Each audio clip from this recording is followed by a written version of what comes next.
We couldn't quite get there. We're just a very small number of votes short in terms of getting our bill passed. President Trump campaigned on a promise to repeal and replace Obamacare. Our citizens deserve this, and so much more.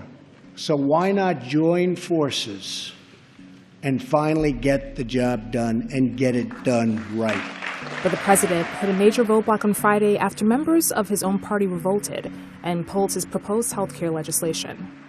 Here's how it played out. On Thursday, President Trump gave Congress an ultimatum to hold a vote on the floor. But by Friday, the chair declares the House in recess subject to the call of the chair. Paul Ryan told him he didn't have the votes to repeal the bill. I spoke to the president just a little while ago, and I told him that the best thing I think to do is to pull this bill, and he agreed with that decision. The Republicans who said no to Trump fell into several camps. There was the hardline conservative Freedom Caucus, which wanted a complete repeal of Obamacare.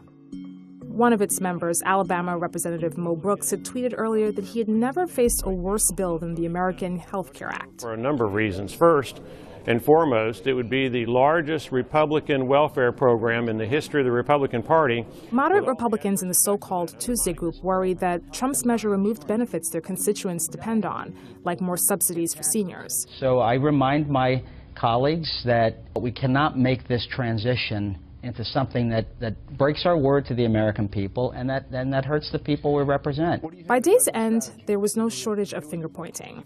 Ryan looked inward. Moving from an opposition party to a governing party comes with growing pains. President Trump told the New York Times that it was the Democrats' fault, not Paul Ryan's, or even his own. But the New York Times is also reporting that Paul Ryan had to talk Trump off the ledge from naming and shaming the Freedom Caucus for sinking the bill. Whoever's to blame, Obama's signature domestic achievement will remain in place for now. And Obamacare is the law of the land. It's going to remain the law of the land until it's replaced. We did not have quite the votes to replace this law. And so, yeah, we're going to be living with Obamacare for the foreseeable future.